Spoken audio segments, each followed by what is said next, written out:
Right, here we go. Good evening, vinyl community. Yes, this is the intro video here from Basshead 4. And Mr. K, I think I probably that's enough. Mr. Special K. Mr. Special K. That's so, right. basically, we get together every couple of months and we just play some records. So, we thought for our intro video we might just share some of the tunes we've been playing. Indeed. So, we kicked off with Stephen Wilson. Brand new, very nice double vinyl. The lead singer and songwriter of the Porcupine Tree. And many, many other things as well. Many, many other things. Very nice new style prog. Okay. Yes, indeed. And we followed it up with some old style prog with Steve Hillage and Elle, which is produced by Todd Rundgren. As you can see, this is a promo copy. Very interesting album. Features Don Cherry and all kinds of people on it. And we played the track Lunar Music Suite. So that was our second one. Seamlessly following on with the Don Cherry connection, we had Bran Rice on this very nice double CD compilation called Jazz Satellites. Very nice tune. Part of a series called the Ambient series, the AMBT series on Virgin, which had some great compilations. And the next one in was Masahino, which was beautiful stuff. which is kind of, there was a bit of a kind of Japanese jazz fusion theme tonight actually, and this was an album which I got quite recently actually, very pleased to get from Discogs. Played the track called Merry Go Round. Quite a strong kind of Gil Evans connection on this album as well, and features all kinds of interesting people like Harvey Mason and Herbie Hancock and so forth as well. Very nice track. Beautiful pressing. Beautiful pressing as well. Staying with a kind of fusiony sound, we had Miroslav Vitus. So he used to be the bass player with Weather Report. John reckons when he got kicked out, this was his revenge album. That's right. To show he was funky, because I think there was a feeling that Joe Zawinul thought he wasn't funky enough, and this I think could easily be the revenge album. And the connection here was we had Herbie Hancock and Aieto Moreira, who were playing on the previous album, also playing on this one. And the track we had was called Basic Laws. Amazing actually, this first side of the album is really very, very interesting, sort of, I don't know, spiritual jazz, disco, funk, just really nice music. And then followed it up with a late period Weather Report album, Domino Theory, and kind of an era that gets overlooked, I think, actually, because I think understandably most people focus on the Jacko time. This one, we played a track called Peasant, which is a very interesting kind of, very much featuring Zawinul and so forth on keyboards and some interesting percussion stuff. So a bit of late period Weather Report for you there. This is where we have a tea break. We have some we have some mint tea. And the connection with the next album, of course, was Wayne Shorter. This is Speak No Evil on Blue Note, and it was the track Speak No Evil that we listened to. Fantastic composer, amazingly prolific. I can't even remember what I played next, so I'm going to just get up and get my book. So I'll be back in 1 second. Okay. We're listening to Lux, Brian Eno, that's what's playing in the background. After that, took a bit of a left turn actually, and went and played a track called M3 from this record by Derek Bailey, which is I think a few people actually in the vinyl community have held this up and played tracks from it in different times as well. It's a kind of early period Derek, very well recorded when he was still using his stereo kind of setup. So that's on the Cramps label out of Italy. Quite difficult to find now, I think, actually, although it was re-released on CD and so forth. So that's that one.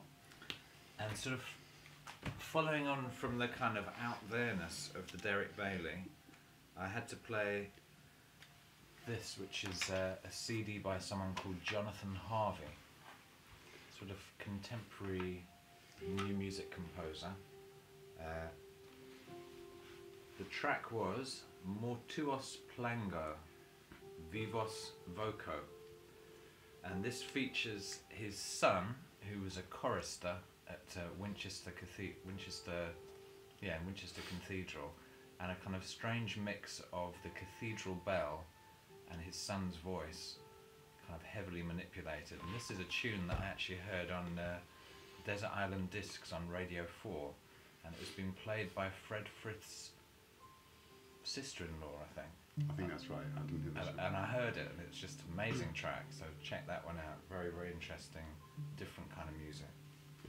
And the next one up, which was by Frith himself, and this was a CD, and it's Frith with the Ensemble Moderne, who are a fantastic contemporary classical ensemble as well. I need to get this a bit closer. And it's from a record called Traffic Continues, and it's on the Winter and Winter label. And the second part of this is dedicated to a cellist called Tom Corra, who sadly died much too young, American cellist and so forth. And it samples his work and mixes it with the ensemble. And I played the last track off this, and the composition is called Traffic Continues. It's for Tom Corra. It's a very nice record, very beautifully presented for a CD as well, actually. So then we had a bit of music of Ornette Coleman. This is Ornette composing for the Philadelphia Woodwind Quintet. Philadelphia Woodwork. Woodwind Would be Quintet. very interesting. and also the Chamber Symphony of Philadelphia Quartet. And we listened to a tune called Space Flight. Mono, this is. Then we had a tea break, and started on a completely different kind of sequence. And we had an old favourite of mine, Neil Young's Cortez the Killer from the album Zuma. Not much to say about this really, apart from it's a kind of absolutely classic kind of song with some great guitar playing on it as well.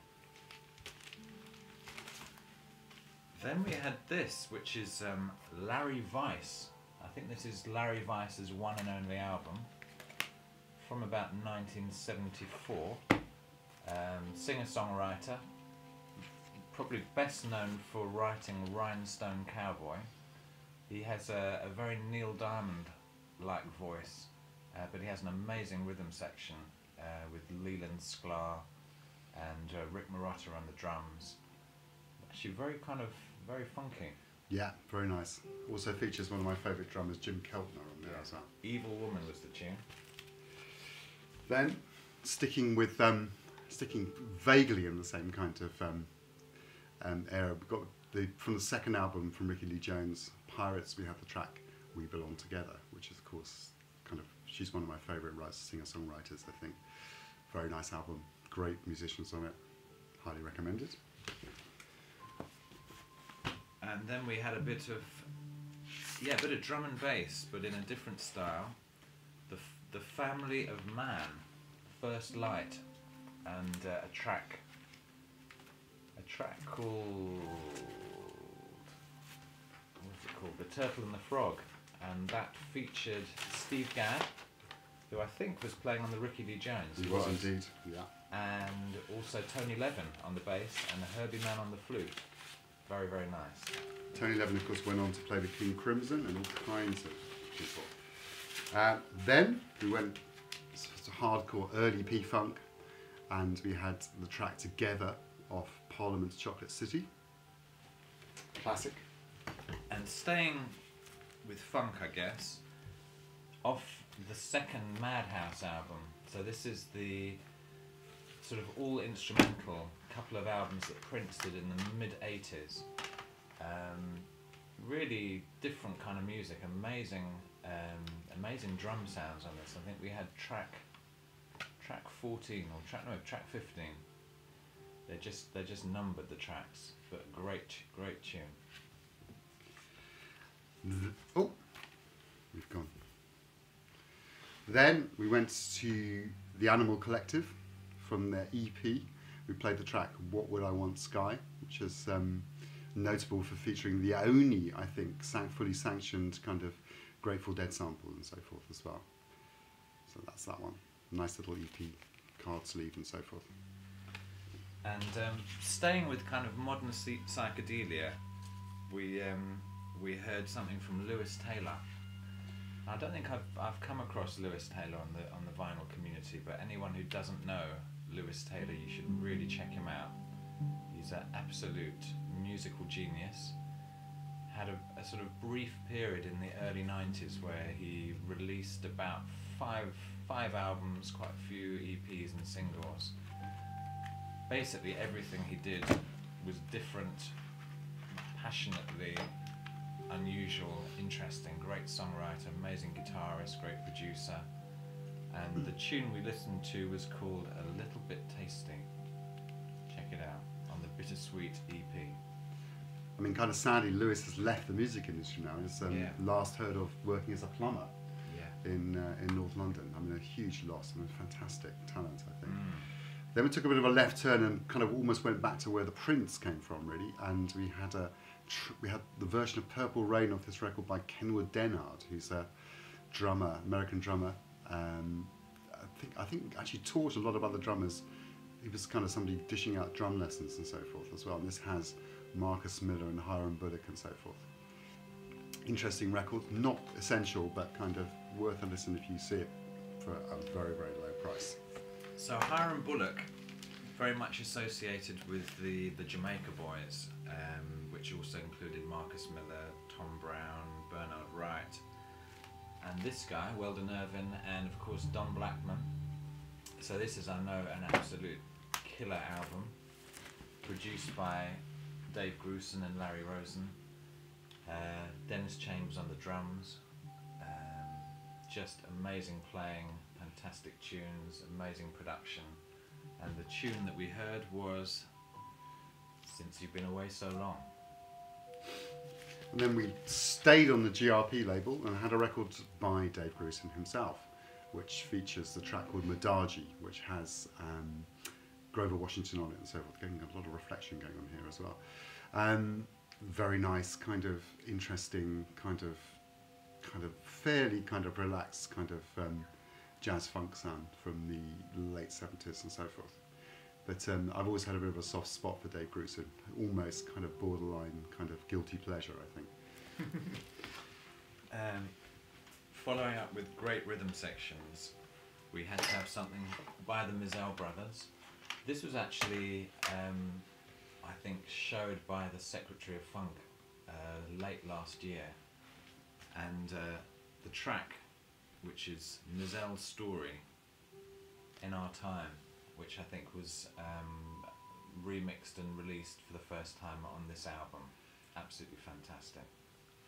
Yeah, hi to Secretary of Funk and hi to Hammond, I think, as well. Yes. He's a bit of a hero as well. Then I went CD again, and we stayed with the Mizzelle Brothers, and we had, from Johnny Hammond's Gears album, we had the track Can't We Smile, which is, again, get some reflection of this. Again, I mean, one of dozens of absolutely brilliant kind of Mizzelle Brothers albums.